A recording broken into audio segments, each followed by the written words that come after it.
সংকটের জন্য সরকার ও কমিশনকে দায়ী করলেন মির্জা ফখরুল। একটি দলের বিরুদ্ধে ভুল তথ্য ছড়িয়ে জাতিকে বিভ্রান্ত করার অভিযোগ। সংস্কার নিয়ে ধোঁয়াশা তৈরির পাল্টা অভিযোগ জামায়াতের। 1971 সালে মুক্তিযুদ্ধের বিরোধিতা করেছেন, আজকে দয়া করে জনগণ যে নির্বাচন চায় সেই নির্বাচনের বিরোধিতা করবেন না। আজকে যে সংকট তৈরি হয়েছে, এই সংকট সত্যিকার অর্থে তৈরি করেছেন বর্তমান অন্তর্বর্তীকালীন সরকার। ধোঁয়াশে পরিস্থিতি তৈরি করার জন্য হঠাৎ করে বিএনপি একটুখানি উল্টে গেছে। ভেরি ক্লিয়ার, গণভোট আগে হতে হবে, নইলে এটা মূল্যহীন, এটার কোনো 2 পয়সার মূল্য নাই। গণভোট নির্বাচনের আগে করার কোনো সুযোগ এখন আর নাই। গণভোট ইস্যুতে যে সিদ্ধান্তই হোক, 15ই ফেব্রুয়ারির আগেই হবে জাতীয় নির্বাচন। ডিসেম্বরের প্রথমার্ধেই ইসির তফসিল ঘোষণা। কোনো ডিসিশনই হোক না কেন, ইলেকশন 15ই ফেব্রুয়ারির আগে ফেব্রুয়ারি প্রথমার্ধে হবে। নির্বাচনের যে তফসিল সেটি ডিসেম্বরের প্রথম ভাগে ইনশাল্লাহ আমরা ঘোষণা করব। দেখছিলেন প্রধান শিরোনাম। রাতের সময় সঙ্গে আছি আমি গোলাম রাব্বি। এবার জানাবো অন্যান্য শীর্ষ সংবাদ। রাজনীতিতে জোটের সমীকরণ, অভ্যুত্থানের পক্ষের শক্তিকে পাশে চায় বিএনপি। সমমনাদের আসন ছাড়ে প্রস্তুত জামাত। কোন দিকে যাবে এনসিপি, ভাবনা চিন্তায় দলটি। ইতিহাসের সবচেয়ে বড় ব্যালট হচ্ছে গণভোটের। ভোটারদের অবহিত না করে আয়োজনে চ্যালেঞ্জ দেখছেন বিশ্লেষক। সংবিধান বিশেষজ্ঞদের দিয়ে সুপারিশ যাচাইয়ের পরামর্শ। 12 কেজির গ্যাস সিলিন্ডার 300 টাকা বেশিতে কিনতে বাধ্য হচ্ছেন গ্রাহক। জনবান্ধব নয় জ্বালানি নীতি, বলছে ক্যাব। আমদানি নির্ভরতায় স্থানীয় উৎপাদন ব্যাহতের অভিযোগ। থমকে আছে বর্জ্য থেকে বিদ্যুৎ ও সার উৎপাদন। ঢাকায় অচল কোটি টাকার প্রকল্প, শীঘ্রই কাজ শুরুর আশা। সঠিক ব্যবস্থাপনায় জোর বিশেষজ্ঞদের।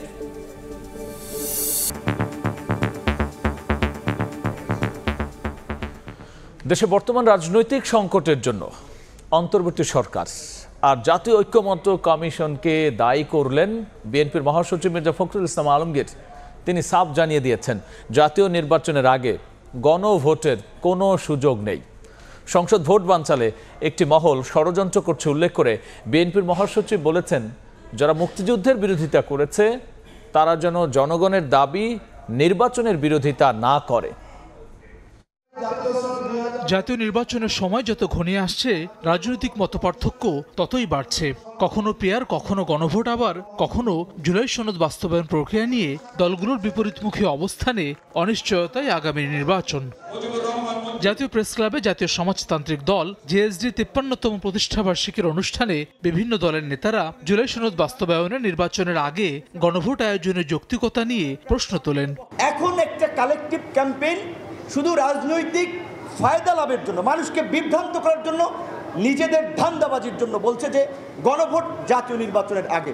এই সরকার কোন নির্বাহী আদেশ জারি করে তারা কি সংবিধানের কোন সংশোধনের আদেশ জারি করতে পারেন না। এটা অদ্ভুত বিষয়। কমিশন আমাদের সামনে প্রস্তাব হাজির করবার সময় সেই সমস্ত নোট অফ ডিসেন্ট বা ভিন্ন মত বাদ দিয়ে দিয়েছেন।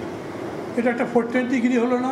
এই প্রথম ডক্টর ইউনূস এবং তার সরকার শুনলেন যে তারা জাতির সঙ্গে এবং বিএনপির সঙ্গে বিশেষ করে প্রতারণা করেছে। প্রধান অতিথির বক্তব্যে বিএনপি মহাসচিব বলেন, দেশের রাজনৈতিক সংকটের দায় অন্তর্বর্তী সরকার ও ঐকমত্য কমিশনের। আজকে যে সংকট তৈরি হয়েছে, এই সংকট সত্যিকার অর্থে তৈরি করেছেন বর্তমান অন্তর্বর্তীকালীন সরকার। রাজনৈতিক দলগুলো যখন একমত হয়ে সে স্বাক্ষর করলাম, দেখা গেল যখন এটা ওনারা উপস্থাপন করলেন অন্তর্বর্তীকালীন সরকারের প্রধান উপদেষ্টার কাছে, সেটা অনেক পার্থক্য। বিশেষ করে আমরা যে নোট অফ ডিসেন্টগুলো দিয়েছিলাম সেগুলো উল্লেখ করা হয়, সেই আস্থাটা বিশ্বাসযোগ্যতা সেটা তারা এখানে বিশ্বাসঘাতকতা করেছেন, জনগণের সঙ্গে প্রতারণা করেছেন, যেটা আমরা তাদের কাছ থেকে আশা করি। নির্বাচনের আগে গণভোটের সুযোগ নেই বলে সাফ জানিয়ে দেন মির্জা ফখরুল। বলেন, জাতীয় নির্বাচন বানচালে ষড়যন্ত্র করছে একটি মহল। বানচাল করার জন্য, সেই নির্বাচনকে বিলম্বিত করবার জন্য একটা মহল উঠে পড়ে গিয়েছে। গণভোট নির্বাচনের আগে করার কোনো সুযোগ এখন আর নাই। আজকে যারা এই নিয়ে গোলমাল করছেন, রাস্তায় নেমেছেন, তাদেরকে অনুরোধ করব, দয়া করে জনগণকে অনেক বিভ্রান্ত করেছেন।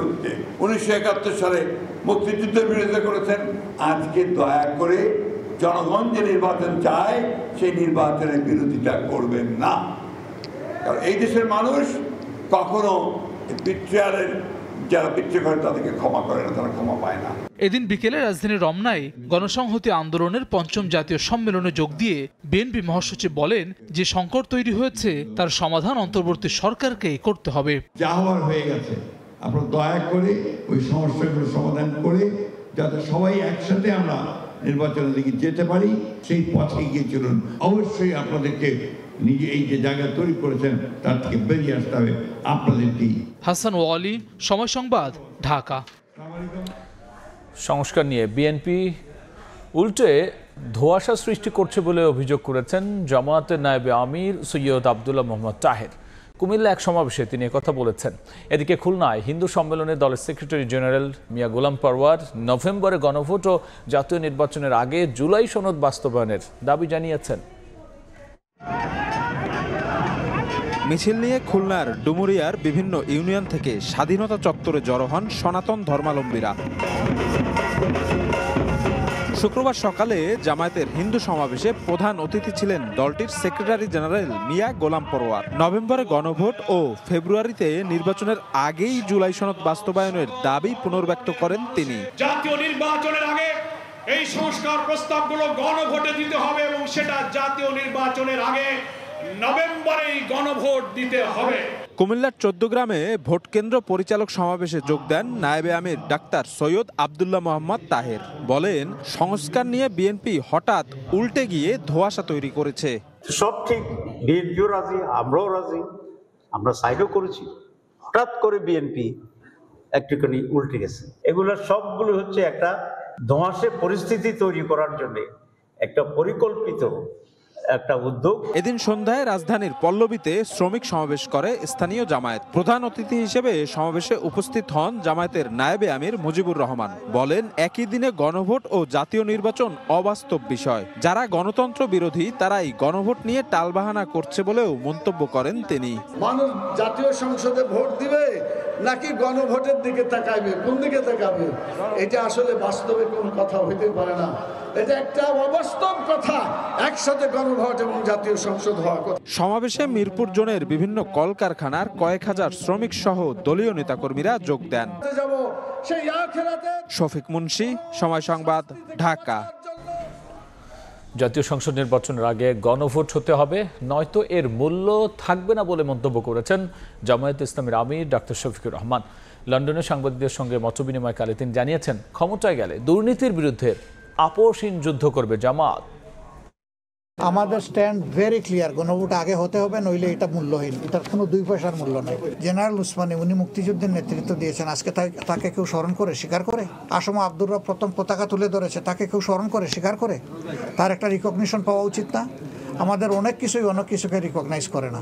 আল্লাহ যদি আমাদেরকে সুযোগ দেন, যার যেখানে যে অবদান আছে, আমরা কোনো কিছুর উপর অবিচার করবো না ইনশাআল্লাহ। দুর্নীতির বিরুদ্ধে আপোষহীন যুদ্ধ চলবে ইনশাআল্লাহ। আর এসব বিষয় নিয়ে আলোচনার জন্য স্টুডিওতে যুক্ত হয়েছেন সহকর্মী হাসান ওয়ালি। যাচ্ছি তার কাছে। আমরা দেখতে পাচ্ছি যে রাজনৈতিক দলগুলোর মধ্যে কিন্তু কয়েকদিন ধরেই পাল্টাপাল্টি বক্তব্য চলছে। সেক্ষেত্রে আজকে বিএনপি কি বলল? আপনি জানেন যে জুলাই সনদের যে খসড়া তৈরি করার ক্ষেত্রে কিন্তু আমরা রাজনৈতিক দলগুলোকে মুখোমুখি অবস্থানে দেখেছিলাম ঐক্যমত্য কমিশনের বৈঠকগুলোতে। সেটি যখন সই করার সম্পন্ন হলো, বেশিরভাগ রাজনৈতিক দল স্বাক্ষর করেছে। এরপরে কিন্তু অনেকে ধারণা করছিল যে উত্তাপ রাজনীতিতে সেটি কিছুটা কমবে, সবাই নির্বাচনমুখী হবে, কিন্তু আমরা কিন্তু আসলে বাস্তবে সেরকম দেখছি না। অর্থাৎ বাস্তবায়ন প্রক্রিয়া যখনই আসলে প্রকাশ করলো ঐক্যমত্য কমিশন, এরপর থেকে কিন্তু রাজনৈতিক দলগুলো কিন্তু পরস্পর নানান রকমের মন্তব্য করছে। আজকে সারা দিনেও কিন্তু আসলে বিএনপি, জামায়াত সহ সব রাজনৈতিক দলের আলোচনাতেও কিন্তু আসলে সেসব বিষয়ই কিন্তু আসলে আজকে এসেছে। আজকে বিএনপি মহাসচিব মির্জা ফখরুল ইসলাম আলমগীর 3টি কর্মসূচিতে অংশ নিয়েছেন এবং প্রতিটি কর্মসূচিতেই কিন্তু আসলে সেসব বিষয়ে তিনি কথা বলেছেন। আমরা দেখছি সকালে জেএসডির একটি সমাবেশে বিএনপি মহাসচিব বলেছেন, রাজনৈতিক সংকটের দায় তিনি সরকার এবং ঐক্যমত্য কমিশনের উপরে দিয়েছেন এবং তিনি বলেছেন যে জাতির সঙ্গে বিশ্বাসঘাতকতা ও প্রতারণা করেছে কমিশন। নির্বাচনের আগে গণভোটের সুযোগ নেই এমন মন্তব্য করেছেন মির্জা ফখরুল ইসলাম আলমগীর। একই সঙ্গে মুক্তিযুদ্ধের বিরোধী বিরোধীরা যেন নির্বাচনে বিরোধিতা না করে এটি তিনি ইঙ্গিত করেছেন। একই সঙ্গে বিকেলে গণসংহতি আন্দোলনের সম্মেলনে সংকট সমাধান করতে হবে সরকারকেই, সেটি বলেছেন। তিনি বলেছেন মূলত এই যে এখনকার যে সংকট সেটি সরকার এবং ঐকমত্য কমিশন করেছে, তেমন অভিযোগ করেছেন মির্জা ফখরুল ইসলাম আলমগীর। আপনি জানেন যে মূলত যেই বাস্তবায়ন প্রক্রিয়া অর্থাৎ যেই অঙ্গীকারনামা দেওয়া হয়েছে বা যেটি গণভোট হবে সেই জায়গাটিতে মূলত যে নোট অফ ডিসেন্টগুলো ছিল বিএনপির সেসব বিষয় আসলে কোনোভাবে এখানে উল্লেখ নেই। অন্যান্য রাজনৈতিক দলও কিন্তু আসলে নোট অফ ডিসেন্ট দিয়েছে। ঐকমত্য কমিশনের পক্ষ থেকে বলা হয়েছিল যে নোট অফ ডিসেন্ট সহই আসলে এটি থাকবে, বিএনপি সেই জায়গাটিতে মূলত সেক্ষেত্রে বিপক্ষে অবস্থান করেছে জামাত অনেকটা, এবং তারা বিপক্ষে গিয়ে কি বলছে? জামাতও কিন্তু আসলে আজকে সারাদিনই কথা বলেছে। জামায়াতের আমির ডাক্তার শফিকুর রহমান লন্ডনে অবস্থান করছেন। তিনি বলেছেন যে গণভোট যদি নির্বাচনের আগে না হয় তাহলে সনদের কোনো মূল্য থাকবে না, এমন মন্তব্য করেছেন। একই সঙ্গে কুমিল্লায় সমাবেশে দলটির নায়েবে আমির সৈয়দ আব্দুল্লাহ মোহাম্মদ তাহের বলেছেন সংস্কার নিয়ে বিএনপি ধোঁয়াশা সৃষ্টি করছে, এমন অভিযোগ তারা করেছেন। একই সঙ্গে খুলনায় দলটির সেক্রেটারি জেনারেল মিয়া গোলাম পরোয়ার নির্বাচনের আগে গণভোট ও সনদ বাস্তবায়ন করতে হবে এমন দাবি তিনি পুনর্ব্যক্ত করেছেন। সন্ধ্যায় পল্লবীতে রাজধানীতে দলটির আরেক নায়েবে আমির অধ্যাপক মুজিবুর রহমান তিনি বলেছেন যারা গণভোটে বিশ্বাস করে না তারা গণতন্ত্রকে সম্মান করে না। অর্থাৎ সবকিছু মিলিয়ে কিন্তু আপনি যেমনটি জানতে চাচ্ছিলেন যে বিএনপি, জামায়াত, এনসিপি সহ যে মোটা দাগে যারা আসলে অবস্থান নিয়েছে সনদের পক্ষে বিপক্ষে, রাজনৈতিক সমাবেশ সভা সমাবেশেও কিন্তু আসলে সেসব বিষয় কিন্তু আসলে ঘুরে ফিরে আসছে। এই জায়গাটিতে আপনি জানেন যে জুলাই, সেক্ষেত্রে ওয়ালি আমরা যে বিষয়টাতে ছিলাম যে এনসিপির কথা ছিল তারা এখনো কিন্তু স্বাক্ষর করেনি, এবং সর্বশেষ তারিখটি যেটি ছিল সেটি কি বাড়ানো হয়েছে? এখন পর্যন্ত আনুষ্ঠানিকভাবে কিন্তু সেই সময়ও কিন্তু আমরা দেখি 31 অক্টোবরের মধ্যে স্বাক্ষর সেই ম্যাচটা এখন পর্যন্ত কিন্তু শেষ হয়েছে। সেক্ষেত্রে এনসিপি বা সরকারের পক্ষ থেকে কোনো কিছু কি বলা হয়েছে? সেই তরফে কিন্তু এখন পর্যন্ত কোনো আলোচনা হয়নি। অর্থাৎ ঐকমত্য কমিশন আশা করছিল যে 2-1 দিনের মধ্যে হয়তো যারা রাজনৈতিক দল যারা এখনো স্বাক্ষর করেনি তারা স্বাক্ষর করবে, হয়তো এই মেয়াদটি কিন্তু আরেক দফা বাড়ানো হতে পারে। সেক্ষেত্রে সরকার নির্বাচন নিয়ে কি ভাবছে? আপনি জানেন যে আজকে ঢাকার বাইরে ইসি কমিশন, ইলেকশন কমিশনার এবং একই সঙ্গে প্রেস সচিব কিন্তু কথা বলেছেন, আমরা সেটি দেখতে চাই। আজকে রাজধানীর বাইরে নোয়াখালী এবং পটুয়াখালীতে কথা বলেছেন প্রেস সচিব এবং নির্বাচন কমিশনার। সেসব কিন্তু আসলে ঘুরে ফিরে নির্বাচন গণভোট প্রসঙ্গ এসেছে, সেই প্রতিবেদনটি দেখে আসতে চাই। শুক্রবার দুপুরে নোয়াখালী বিজ্ঞান ও প্রযুক্তি বিশ্ববিদ্যালয় অডিটোরিয়ামে mind bridge and knowledge competition অনুষ্ঠানের আয়োজন করে জুলাই কন্যা ফাউন্ডেশন। এতে প্রধান অতিথি হিসেবে ছিলেন প্রধান উপদেষ্টার প্রেস সচিব শফিকুল আলম। অনুষ্ঠানের শেষে সাংবাদিকদের প্রশ্নের জবাবে শফিকুল আলম বলেন, রাজনৈতিক দলগুলোর মতভিন্নতায় সরকার চিন্তিত নয়। গণভোট ইস্যুতে যে সিদ্ধান্তই হোক 15ই ফেব্রুয়ারির আগেই জাতীয় নির্বাচন হবে বলেও জানান তিনি। পলিটিক্যাল পার্টি থাকলে মতবিরোধ থাকবে, যে কোনো ডিসিশনই হোক না কেন ইলেকশন 15ই ফেব্রুয়ারির আগে ফেব্রুয়ারির প্রথমার্ধে হবে, এইটা কোনো শক্তি না এই ইলেকশনকে পিছানো। আমাদের ডেমোক্রেসিতে উত্তরণের জন্য যেটা মঙ্গলজনক, যেটা সবচেয়ে উত্তম, সেই কাজটাই চিফ অ্যাডভাইজার করবেন। দেশের যে ট্রায়ালের কাজগুলো হচ্ছে আপনি জানেন 13 তারিখে সম্ভবত কোর্ট জানাবে, শেখ হাসিনার যে ট্রায়াল হচ্ছে সেটার বিচারের দিন জানাবে। এদিন বিকেলে পটুয়াখালী সার্কিট হাউসে এক অনুষ্ঠানে নির্বাচন কমিশনার আনোয়ারুল ইসলাম সরকার বলেন, ডিসেম্বরের শুরুতেই জাতীয় সংসদ নির্বাচনে তফসিল ঘোষণা করা হবে। আমাদের নির্বাচনের যে তফসিল সেটি ডিসেম্বরের প্রথম ভাগে ইনশাল্লাহ আমরা ঘোষণা করব। তবে গণভোট নির্বাচনের আগে না পরে সে বিষয় এখনো নির্বাচন কমিশনের নজরে আসেনি বলেও জানান আনোয়ারুল ইসলাম সরকার। বিষয়টি এখনো নির্বাচন কমিশনের নজরে আসে নাই। রিমু সিদ্দিক, সময় সংবাদ। সেই ক্ষেত্রে আমরা যদি একটু সরকারের কথাগুলো বা নির্বাচন কমিশনের কথাগুলো যদি একসাথে বলি, আপনি জানেন যে সরকারের তরফ থেকে কিন্তু বলা হচ্ছে যে গণভোট আয়োজন সিদ্ধান্ত তারা এখনো জানায়নি, কিন্তু ফেব্রুয়ারি প্রথমার্ধে যে জাতীয় নির্বাচন অনুষ্ঠিত হবে সেটি নিয়ে যে কোনো ধরনের সংশয় নেই, রাজনৈতিক দলগুলো যাতে করে শঙ্কার মধ্যে না থাকে সেটি কিন্তু বলা হচ্ছে। আজকেও কিন্তু আসলে সেরকম কথা বলেছেন প্রধান উপদেষ্টার প্রেস সচিব শফিকুল আলম। তিনি নোয়াখালী বিজ্ঞান ও প্রযুক্তি বিশ্ববিদ্যালয়ের একটি অনুষ্ঠানে সেই বিষয়ে বলেছেন যে গণভোটের সিদ্ধান্ত যাই হোক সেটি 15ই ফেব্রুয়ারির আগে জাতীয় নির্বাচন যেটি হবে, সরকারের সেই সিদ্ধান্তের কথা তিনি জানিয়েছেন। একই সঙ্গে রাজনৈতিক দলগুলোর দলগুলোর মধ্যে যে মতভিন্নতা রয়েছে, মতপার্থক্য রয়েছে, সেটি নিয়ে সরকার উদ্বিগ্ন নয়, অর্থাৎ সবকিছুর মধ্য দিয়ে তারা নির্বাচন আয়োজন করবেন এবং গণভোটের সিদ্ধান্তও দিবেন, সেই কথাটি তিনি পুনর্ব্যক্ত করেছেন। একই সঙ্গে আজকে নির্বাচন কমিশনার আনোয়ারুল ইসলাম সরকার তিনি কথা বলেছেন পটুয়াখালী সার্কিট হাউসে। তিনি যেটি বলেছেন, ডিসেম্বরের শুরুতে জাতীয় নির্বাচনের তফসিল গণভোট নিয়ে সরকারের নির্দেশনা এখনও পায়নি কমিশন, অর্থাৎ ডিসেম্বরের শুরুতে জাতীয় নির্বাচনের তফসিল ঘোষণা করার মধ্য দিয়ে যে নির্বাচনের দিকে পৌঁছাবে, অর্থাৎ আনুষ্ঠানিকভাবে আয়োজন শুরু হবে, সেটি কিন্তু আজকে নির্বাচন কমিশনার বলেছেন। একই সঙ্গে আপনি একটু আগে যেটি জানতে চেয়েছিলেন যে এনসিপি অর্থাৎ যারা এখনও পর্যন্ত জুলাই সনদে স্বাক্ষর করেনি, অর্থাৎ নির্বাচন সহ সব কিছু কিন্তু আসলে জুলাই সনদের স্বাক্ষর বা সেটি বাস্তবায়নের সঙ্গে আসলে এক ধরনের ওতপ্রোতভাবে জড়িত হয়ে আছে, সেটি কিন্তু আমরা বলতে পারি যে সবশেষ যে বাস্তবায়ন প্রক্রিয়া নিয়ে সরকারের কাছে যে পরামর্শ দিয়েছে, প্রস্তাবনা দিয়েছে ঐকমত্য কমিশন, সেটি নিয়ে কিন্তু মোটা দাগে এনসিপির পক্ষ থেকে কোনো ধরনের আপত্তি আসেনি। অর্থাৎ তারা যে দাবিটি করছিল সেটি কিন্তু অনেকাংশে পূরণ হয়েছে, সেটি কিন্তু আমরা সাদা চোখে বলতে পারি। এখন কতটুকু আসলে তারা কবে স্বাক্ষর করবেন বা মেয়াদ কতটুকু বাড়ানো হবে সেটি পরবর্তী সিদ্ধান্তে আসলে জানা যাবে। ওয়ালি, অসংখ্য ধন্যবাদ আলোচনায় যুক্ত হওয়ার জন্য। আগামী নির্বাচন নিয়ে সরকার এবং নির্বাচন কমিশনের অবস্থান, একই সাথে জুলাই সনদ নিয়ে রাজনৈতিক দলগুলোর মধ্যে যে মতপার্থক্য, এসবের বিস্তারিত নিয়ে আলোচনায় স্টুডিওতে যুক্ত হচ্ছেন সহকর্মী হাসান ওয়ালি। এদিকে বিএনপি জামাতের সঙ্গে এনসিপির দূরত্বের বিষয়টি সঠিক নয় বলে মন্তব্য করেছেন দলটির দক্ষিণাঞ্চলের মুখ্য সংগঠক হাসনাত আবদুল্লাহ। বরিশাল বিভাগে 3 দিনের সাংগঠনিক সফরের অংশ হিসেবে পিরোজপুরে সাংবাদিকদের সঙ্গে আলাপকালে তিনি কথা বলেন। এনসিপির প্রতীক ইস্যুতেও কথা বলেন হাসনাত। জানিয়েছেন, নির্বাচন কমিশন যে সিদ্ধান্তগুলো নেয় তার কোনো নীতিমালা নেই। শাপলা কলিকে কোন নীতিমালার ভিত্তিতে অন্তর্ভুক্ত করা হয়েছে সেটিও তাদের কাছে স্পষ্ট নয়। বাংলাদেশের রাজনীতি পুনর্গঠন সেই দিন থেকে শুরু হয়েছে যেদিন আওয়ামী লীগবিহীন বাংলাদেশ শুরু হয়েছে। তো এই ক্ষেত্রে আওয়ামী লীগের আবার পুনর্বাসন, আওয়ামী লীগের আবার হচ্ছে আপনার কোনোভাবে সমঝোতা, এই প্রশ্নগুলোই অবাঞ্ছিত। বিএনপি এবং জামাতে ইসলামী সেটি হচ্ছে আওয়ামী লীগকে কাছে টানা, এই বিষয়টি আসলে দিন দিন স্পষ্ট হচ্ছে এবং আসলে তাদেরকে জনগণ ভোট দিবে কিনা, তাদের এই ধরনের এই ব্যাকডোর সমঝোতার কারণে এটি আসলে ভোটাররাই নির্ধারণ করবে। নির্বাচন কমিশন যে সিদ্ধান্তগুলো নেয় সেই সিদ্ধান্তের কোনো নীতিমালা নেই। রাজনীতি এখন নির্বাচনমুখী। জনগণের দোরগোড়ায় পৌঁছাতে শক্তিশালী প্রার্থীর খোঁজে দলগুলো। নভেম্বরের শুরুতেই একক প্রার্থী ঘোষণায় প্রস্তুত বিএনপি। একই সঙ্গে গণঅভ্যুত্থানের পক্ষের শক্তিকে জোটে ভেড়াতে তৎপর দলটি। অন্যদিকে 300 আসনে প্রার্থী দিলেও ফ্যাসিবাদ বিরোধী দলগুলোর সঙ্গে আসন সমঝোতায় দ্বিমত নেই জামায়াতের।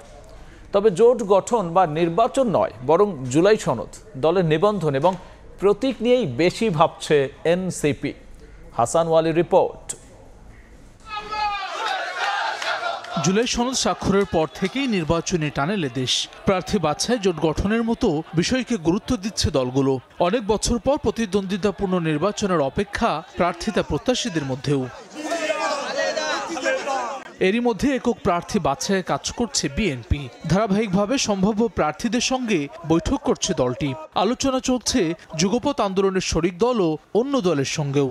অন্যদিকে 300 আসনে প্রচারণায় নেমেছেন জামায়াতের প্রার্থীরা। ইসলামী দলগুলোর সঙ্গে আসন সমঝোতা নিয়েও তৎপর দলটি। আলোচনা তুঙ্গে এনসিপিও।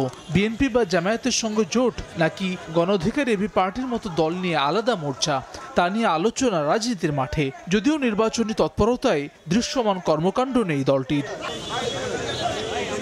এনসিপি রাজনৈতিক লিয়াজ কমিটির এই প্রধান বলছেন, বিভিন্ন দলের পক্ষ থেকে আহ্বান জানালেও এখনই জোট গঠন নিয়ে ভাবছে না তার দল, বরং জুলাই সনদ নিবন্ধন বা প্রতীকের মতো বিষয়কে গুরুত্ব দিচ্ছেন তারা।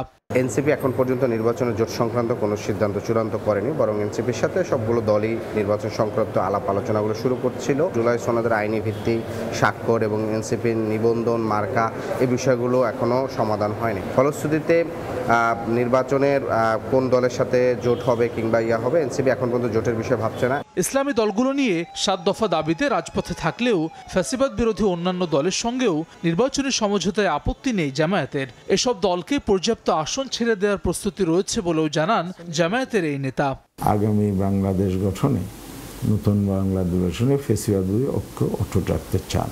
তাদের কারোর সাথে আমাদের দূরত্ব নেই। সবার সাথে আমরা জোট গঠনের ব্যাপারে বা আসন ভিত্তিক সমঝোতার ব্যাপারে আমাদের কোনো দ্বিমত নেই। আমরা এখন 300 আসনেই ঘোষণা করে দিয়েছি। তারপরে যার সাথে আমার যেখানে সমঝোতা হবে সেখানে আমরা ছাড় দেব।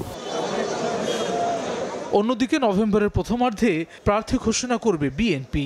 এক্ষেত্রে যুগপৎ আন্দোলনের শরিক সহ অন্য যেসব দলের সঙ্গে সমঝোতা হবে তাদের নামও থাকতে পারে তালিকায়। দলটির এই নেতা বলছেন, শুধু নির্বাচন নয়, এসব দলকে নিয়ে সরকার পরিচালনাও করতে চায় বিএনপি। আগামী মাসের প্রথমার্ধে নমিনেশনগুলো ডিক্লেয়ার করে দেবে। আমাদের শরিক দলগুলো যারা নাকি যুগপথে ছিল তাদের সাথে আলোচনা হয়ে সিটটা ঠিক মতো সমঝোতা হয়ে গেলেই আমরা দিয়ে দেবো। এগুলো সবাইকে নিয়ে করা হচ্ছে। যুগপথ আন্দোলনে যারা ছিল তাদের সাথে নিয়ে আমরা চলবো, খালি ইলেকশন না, সরকারও তাদের নিয়ে চালাবো আমরা। ফেব্রুয়ারি প্রথমার্ধে ভোট আয়োজনে ডিসেম্বরের প্রথমার্ধে তফসিল দেওয়ার ঘোষণা দিয়েছে নির্বাচন কমিশন। হাসান ওয়ালি, সময় সংবাদ, ঢাকা। গণভোটের ব্যালট হতে পারে অতীতের যে কোনো নির্বাচনের চেয়ে বড়।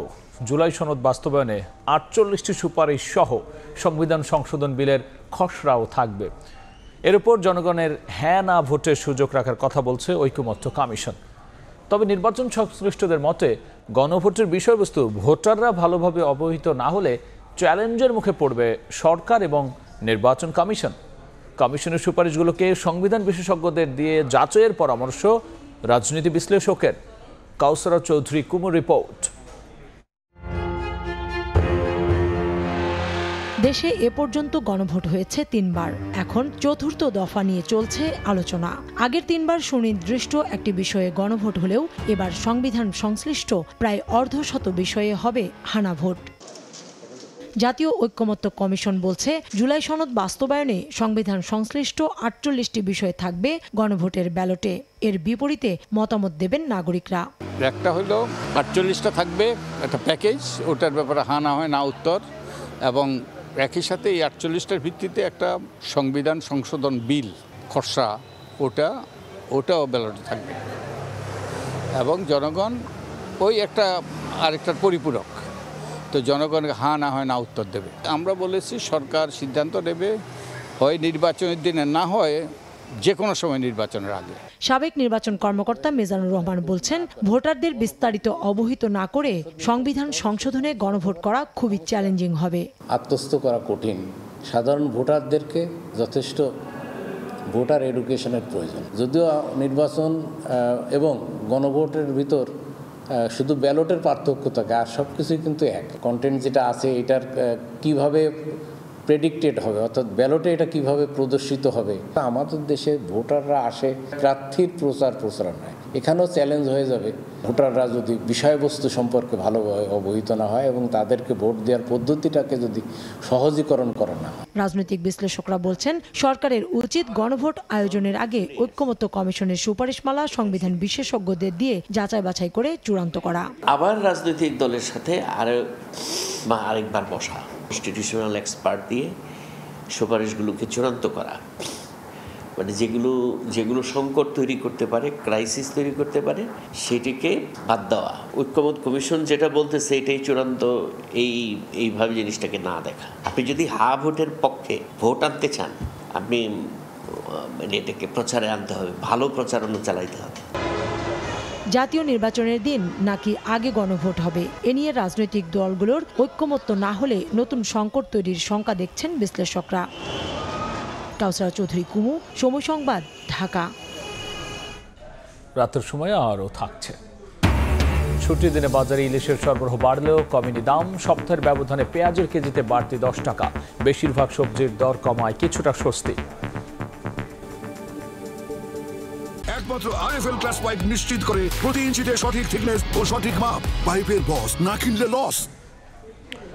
সরকারি জ্বালানি নীতি জনবান্ধব নয়, যার সুযোগ নিয়ে অসাধু ব্যবসায়ীরা বিদ্যুৎ গ্যাসের দামে অন্যায্যতা তৈরি করেছে।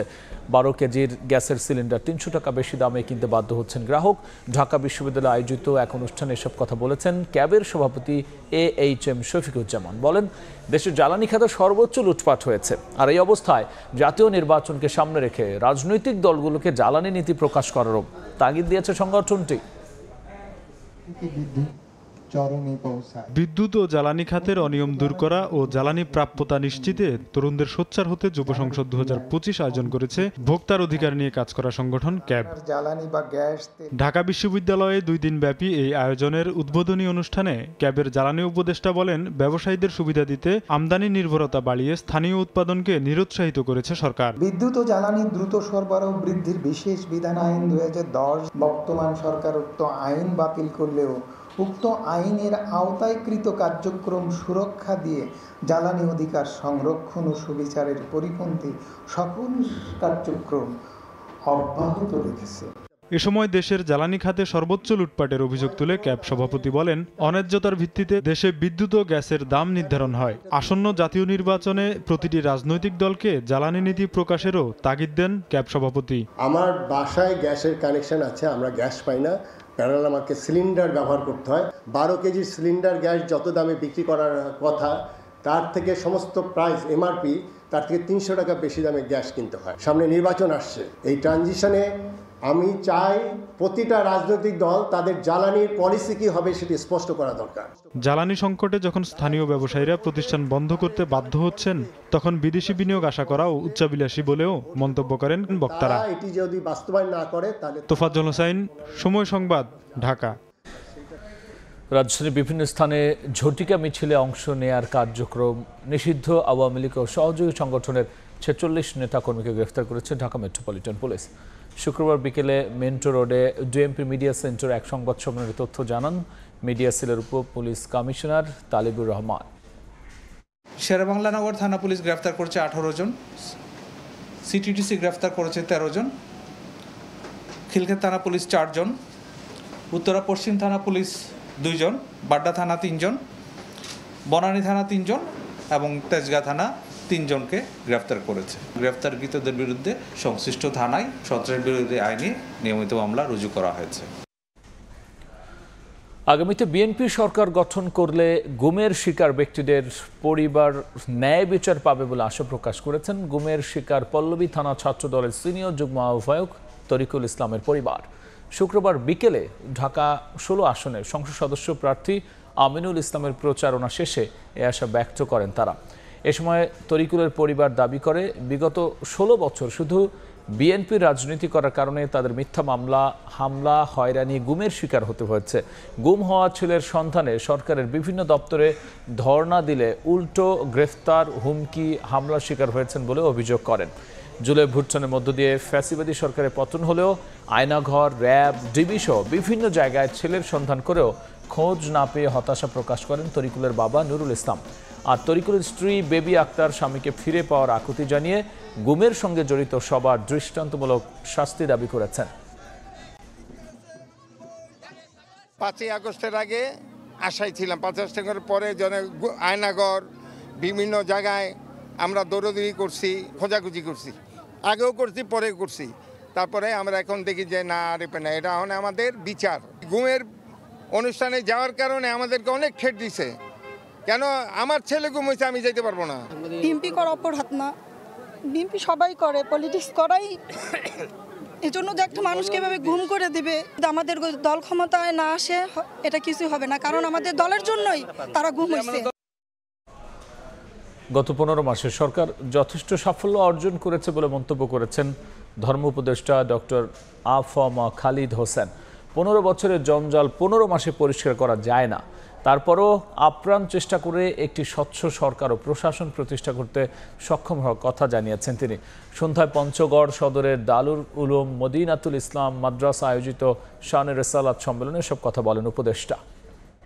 15 বছরের জঞ্জাল 15 মাসে এগুলো পরিষ্কার করা যায় না, তারপরও আপ্রাণ চেষ্টা করেছি একটা ট্রান্সপারেন্ট গভর্নমেন্ট প্রশাসন আমরা স্থাপন করতে সক্ষম হয়েছি এবং হজের টাকা ফেরত দিয়েছি। 39 কোটি টাকা এসএলসির টাকা যেগুলো সৌদি আরবে ছিল এগুলো আমি ফেরত দিয়েছি এবং আমার মন্ত্রণালয়ে আমার জানা মতে দুর্নীতির কোনো স্কোপ নেই। জাতীয়করণের ঘোষণা বাস্তবায়নে 24 ঘন্টা আলটিমেটাম দিলেন ইবতেদায়ী মাদ্রাসা শিক্ষকরা। সকালে জাতীয় প্রেস ক্লাবের সামনে 19 দিন ধরে চলা অবস্থান কর্মসূচিতে আন্দোলনরত শিক্ষকরা বলেছেন, শনিবার অফিস সময়ের মধ্যে দাবি মেনে প্রজ্ঞাপন দেওয়া না হলে যমুনা অভিমুখে ঘেরাও কর্মসূচি ঘোষণা দেবেন তারা। দেশের বিভিন্ন প্রান্ত থেকে প্রেস ক্লাবের সামনে জড়ো হয়ে বিক্ষোভ করেন শিক্ষকরা। জাতীয়করণের ঘোষণা দিয়েও একটি বিশেষ মহলের চক্রান্তে তা বাস্তবায়ন করা হচ্ছে না বলে অভিযোগ শিক্ষক নেতাদের।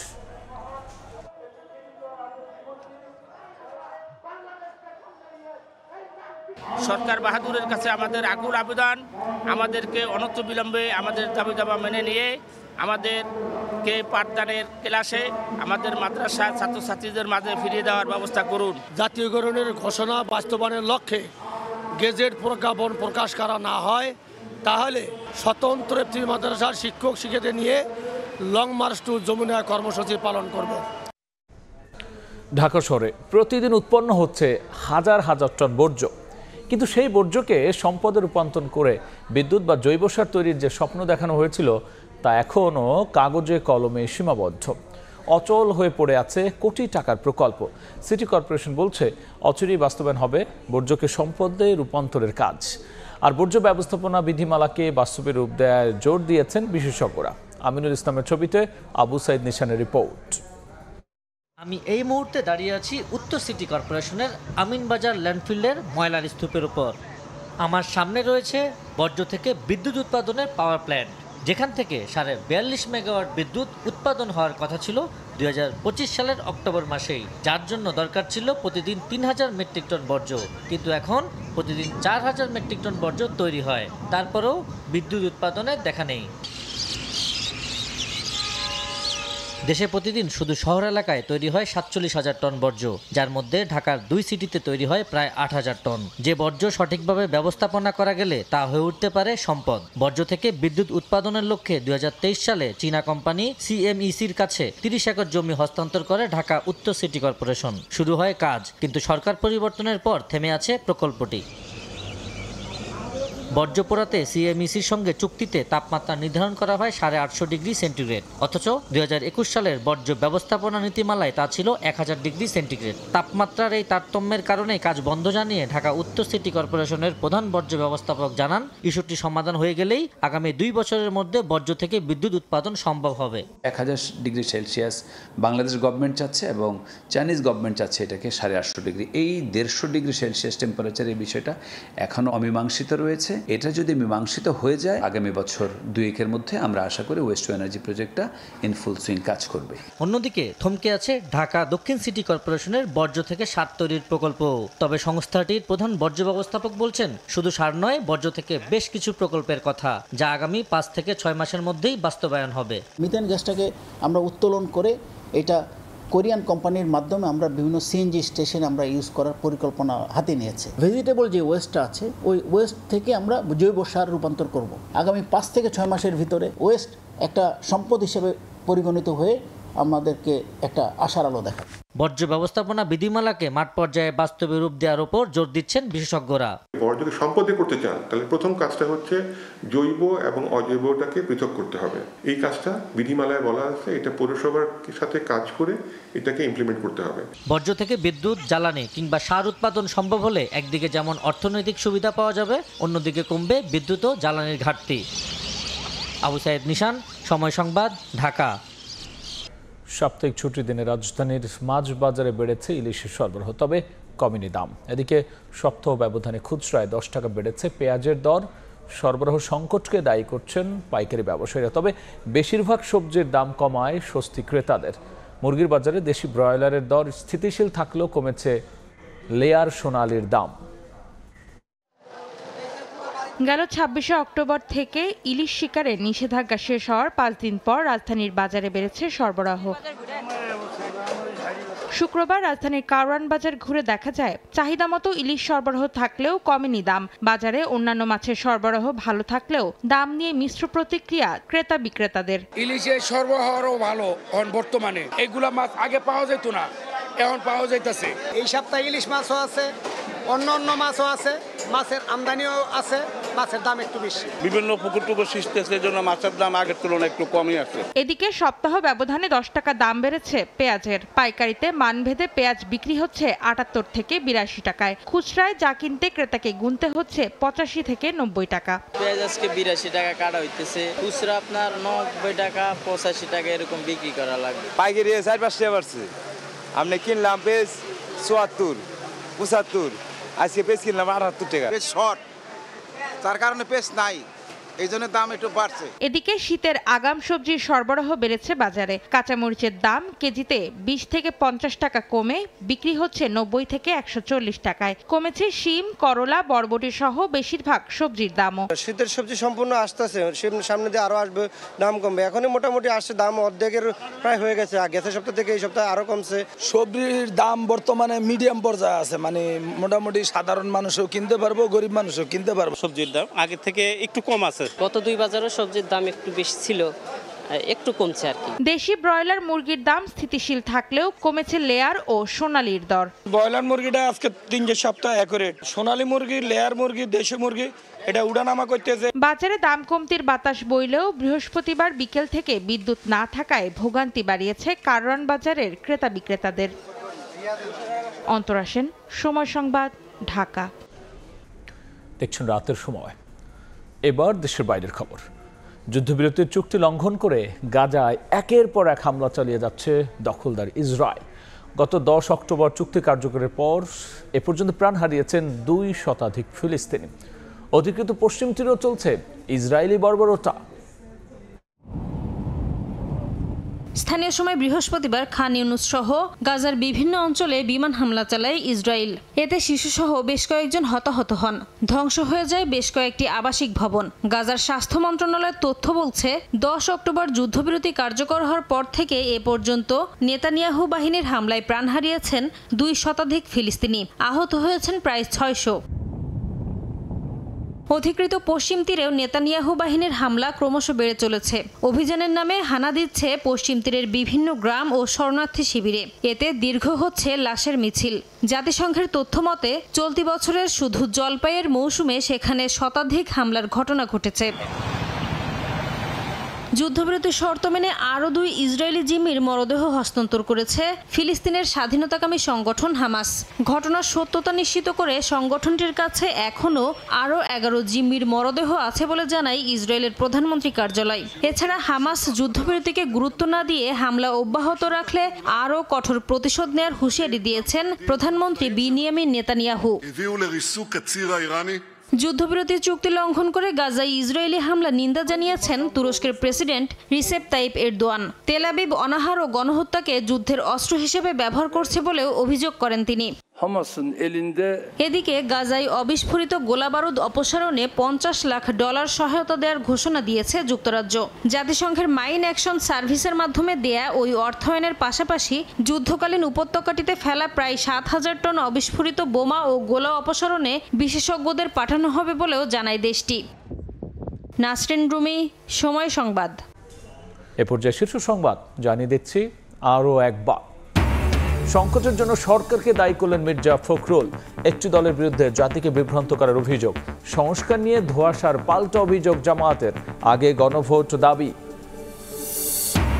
গণভোট ইস্যুতে যে সিদ্ধান্তই হোক 15 ফেব্রুয়ারি আগেই হবে জাতীয় নির্বাচন, জানালেন প্রেস সচিব। ডিসেম্বরের প্রথমার্ধে সংসদ ভোটের তফসিল দেবে ইসি। এবং 12 কেজির গ্যাস সিলিন্ডার 300 টাকা বেশিতে কিনতে বাধ্য হচ্ছেন গ্রাহক। জনবান্ধব নয় জ্বালানি নীতি, বলছে ক্যাব। আমদানি নির্ভরতায় স্থানীয় উৎপাদন ব্যাহতের অভিযোগ।